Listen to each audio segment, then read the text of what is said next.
Welcome, All right. welcome to yet another episode of Jaboma and Jabima. All right.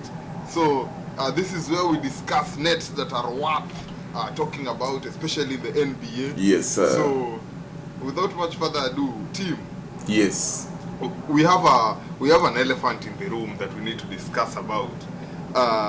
James Harden. James Harden and the 76ers. Yes. You know my First and foremost, uh-huh. yeah, let me just bring to context. James Harden over the summer they were going for these trips in China to explore, market and stuff. And he was asked about his fate in the 76ers, just to put this into context. And James Harden openly took the microphone in front of the media and accused his boss. And he visibly told the whole world that they are not in good terms. So right now, James Harden came back, and I remember in Media Day, we had this talk, and you said he came for Media Day and he trained a little, but he was last seen in the 76ers on Sunday, and he's been missing practice until yesterday, which was Wednesday. So as we are doing this podcast today, it's Thursday. So, team, Yes. what do you think of James Harden, and what is the best way moving forward? What action should be taken? I mean, I have nothing against James Harden. He's one of the people who will go down in history as one of the greatest shooters of this generation. I think he's an excellent player. I just think he's toxic for an organization. And I've told you this before. I've told you, and I will still tell you again that no franchise in the current NBA can win a championship with James Harden in their team. I mean, the track record of this guy speaks for himself. He was in OKC. He was in OKC with Russell Westbrook, Kevin Durant. They were among the promising youngsters in the league back then. We knew they were going to terrorize the league. He opted out and went to Rockets. He asked to be given Carmelo Anthony, one of the greatest shooting, big three, small forward we've seen in the league. And Carmelo Anthony came, nothing happened. He asked for Chris Paul, nothing happened. He asked for Russell Westbrook, nothing happened. He even asked for the Superman himself, Mr. Dwight Howard. They did nothing. After he was given all the pieces he asked for, he asked to be traded. He went to Brooklyn Nets, where he teamed up with Kyrie Irving and Kevin Durant again. And we thought, now this is it. Now this is when now James Harden is going to get what he's always missed. What happened a season later? He asked to be traded and went to the 76ers. Now, I don't think 76ers really needed him, but they wanted to add a big name to their roster, an all-star to their roster to prove a league or make a point. But we saw what happened in the playoffs. He could not handle the numbers. Now he's again asking to be traded. Number one, no team in the NBA won't trust this guy. So I don't think there's any other team that wants to come closer to him. He's somebody whose track record indicates that you'll give him everything he asks for and he will want to go. But the relationship between him and his boss, I don't want to dwell much in it, because I feel NBA players are free to say what they feel. And it's unfortunate that he fell out with his boss, because he was citing his boss. He called him a liar in his own terms. So I don't want to dwell so much. The league punished him for calling out his boss. I think that was unfair for him. But to be honest, I don't think if you want to win championship with the NBA, you should trust James Harden in your franchise. That's my 2 cents about this guy. I agree with you. I agree with you in most of the stuff that you've said. I know you've not really dug deep about his relationship with the boss, but for me, first things first. NBA, whoever is in the NBA, yes, the 500 people inside the NBA, that's their job. There is no way you can tell me in the whole planet, anyone who has gone to his employer and accused them and stayed in the same job for a period of time. That's true. The moment you and your boss conflict, that is the beginning of your downfall or resignation in that company. So, one thing I'll start by saying, the future of James Harden in the 76ers is oblique. I don't think he will be there for a while. I agree with you. Given that he's missing the games, and he's not just missing, like, even the medical practitioners were asked, does he have any injuries going on? And they said, we have not heard of anything. So it is a no-show. No call, no show. Yeah. That is the worst, according to any employee, the worst way you can leave a job. That's true. You know, you'd rather tell them, hey, I'm not feeling well, I need a week off. Even if they denied you and you didn't show, they'll know you requested something. You have something to lean on. Yes. And according to sources, he was seen in Houston. You know, he has shares in this team that won in the MLS the other day against Messi. Yes, sir.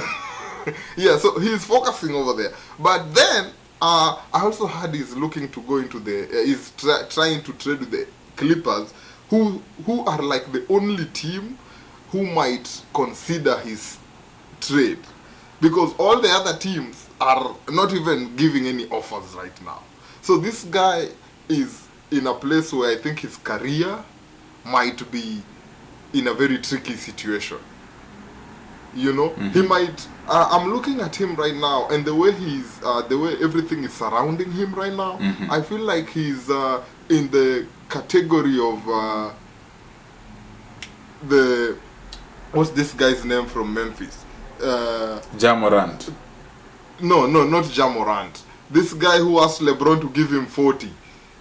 Oh, Dillon Brooks. he went to Raptors now. Yeah, he's in Raptors. Yeah. So that's what I'm saying. I feel like even the LA Clippers might not finish the deal, because LA Clippers are also hungry for the trophy. You yourself, you know how tight it is right now in the West. Yes. Like right now, the West, it's crazy, and LA Clippers will not settle for somebody who they are not sure what his next move is. So he might end up going to one of these Charlotte Hornets teams, or, you know, teams that are usually don't make to the playoffs. They participate in the NBA. They don't have any championship ambitions. Yes, or if worst comes to us, he'll follow the guy all the way to Taiwan. Dwight Howard. Dwight Howard. And that's very bad, because this is a guy who in 2018, according to my records here, I see he was an MVP. Yes, sir. While he was playing for the Houston Rockets. I disagree with that, because LeBron deserved it, but at the end of the day, you know, it is what it is.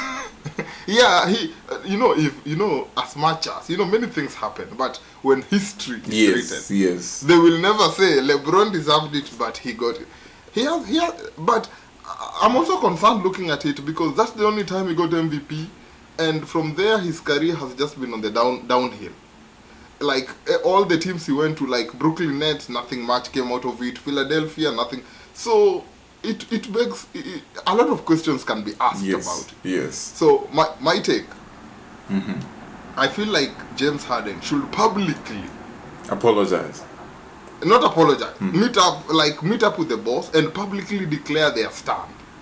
And it should be or must be a positive stand. Trust me, if he does that, I feel like teams that are desperate for winning might reconsider and say, okay, this is a guy who understands.